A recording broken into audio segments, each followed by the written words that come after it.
Olá, profissionais da contabilidade. Estamos aqui em mais um programa da Síntese Falada. Sou o conselheiro João Edson Demel e tenho a honra de receber aqui o nosso amigo, profissional, palestrante Paulo César Raimundo Pepe. O Pepe, né? Exatamente. Como vai? Tudo bem, Pepe? Tudo bem, Demel, tudo bem. Prazer, então. Eu gostaria aqui de fazer umas perguntas. Vamos ver se você consegue esclarecer para os nossos profissionais, ilustrando, por favor, né? Afinal, como e em que medidas nós podemos caracterizar as empresas como micro, pequenas e médias, dentro naturalmente, do conceito da norma brasileira? A definição é microempresa, faturamento até R$360 mil. Empresa de pequeno porte, de faturamento de 360 até 3 milhões e 600. E acima de 3 milhões e 600, o que nós chamamos de empresas de pequeno e médio porte, até faturamento de 300 milhões de reais. Falamos em porte, né? Agora, independente do porte, nós temos alguma atividade empresarial que impede exatamente desse enquadramento? Na verdade, em termos normativos, você tem limites. Então, por exemplo, uma microempresa não está impedida, por exemplo, de aplicar a mesma norma que é aplicada para pequenas e médias empresas, né? Empresas de pequeno e médio porte, se você falar numa empresa que fatura 300 milhões e comparar uma empresa que fatura 360 mil, é complicado. Mas a empresa que fatura de 360 mil até 3 milhões e 600, ela tem como opção aplicar uma norma mais light, que é chamada ITG 1000. Ou se ela quiser, ela pode aplicar também a NBC TG 1000, que aí já é mais para as grandes empresas, né? Para as grandes empresas, é verdade. Agora, na prática, no atendimento à norma, naturalmente, né? Quais são, assim, os demonstrativos contábeis obrigatórios que a gente pode, em complemento ao balanço, dizer aos nossos profissionais? A coisa é bastante simples. Em vez de nós dissermos o que é obrigado, vamos dizer quem que não está obrigado a quê. Teoricamente, para as microempresas, elas são obrigadas ao balanço patrimonial, a demonstração do resultado e as notas explicativas. O restante para ela está desobrigada. Para as outras empresas, tudo é obrigatório, exceto a demonstração do valor adicionado, que só é obrigatória para empresas de capital aberto. Empresas de capital aberto, tá certo. O Pepe, de acordo com a NBC, a TG 1000 que você citou, né? Quando é que uma empresa tem obrigação, afinal, de prestar contas? Toda empresa tem, na verdade, alguma obrigação de prestação de contas. Uma tem obrigação de natureza pública e outras apenas de natureza societária. Então, quando ela tem a obrigação de apresentação pública, evidentemente que o contexto, vamos dizer assim, tem, no nosso ver, o mesmo grau de responsabilidade de forma de apresentação de uma que não tem essa obrigatoriedade. Embora a de natureza pública é aquela que realmente tem terceiros envolvidos no interesse patrimonial da empresa, que não os administradores apenas. Ok. No seu conceito, na sua análise de profundo estudioso, conhecedor, as sociedades por ações fechadas são tidas como pequenas e médias empresas?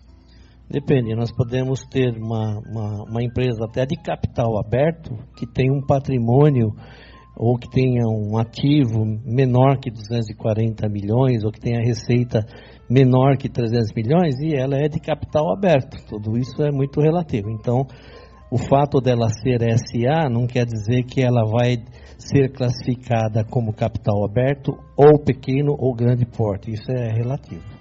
Lógico, ótimo. O objetivo das demonstrações contábeis, o Pepe, de pequenas empresas, de pequenas e médias empresas, qual é, assim, o objetivo dessa demonstração? Bom, na verdade, o objetivo das demonstrações contábeis, ela é importante em qualquer nível de empresa, de levar aos seus interessados, tanto investidores como credores, a transparência sobre a real situação econômica, financeira da empresa, os resultados. E as notas explicativas no contexto geral também é fundamental hoje. Tá ótimo. Vamos mexer mais um pouquinho no assunto aí. Quando uma entidade deve reconhecer uma receita na demonstração de resultado? Está havendo algumas mudanças a partir de 2018 com relação ao reconhecimento de receita. Então ele vai se tornar um pouquinho mais complexo. Mas no momento atual, as receitas pelas normas internacionais de contabilidade devem ser reconhecidas no momento em que houver a transferência de risco e responsabilidade daquilo que foi vendido. Então, ocorre que no Brasil nós temos uma cultura de reconhecer as receitas pela emissão do documento fiscal. E muitas vezes se emite a nota fiscal, mas não se entregou a mercadoria. Então, teoricamente, se isso for relevante, tem que ter um certo cuidado em não reconhecer as receitas. Perfeito, perfeito. O Pepe, quais informações que devem ser prestadas na demonstração do fluxo de caixa e quais os métodos também que podem ser utilizados? Na verdade, nós temos dois métodos, o que é chamado método direto e o método indireto. Para algumas organizações, o método direto ele é obrigatório. Por exemplo, as empresas do terceiro setor. Agora, no método indireto, que é o mais tradicional, o mais usual no mundo todo, você tem a demonstração dos fluxos de caixa de origem das operações da empresa como um todo, as demonstrações decorrentes das atividades de investimentos e a referente à atividade de financiamento, ou seja, quem está financiando a empresa, né? Então, a obrigatoriedade do método direto, quem optar pelo método direto não tem nenhum problema, desde que ele apresenta como complemento a conciliação do método direto, que nada mais é que a DFC pelo método indireto. Perfeito, perfeito.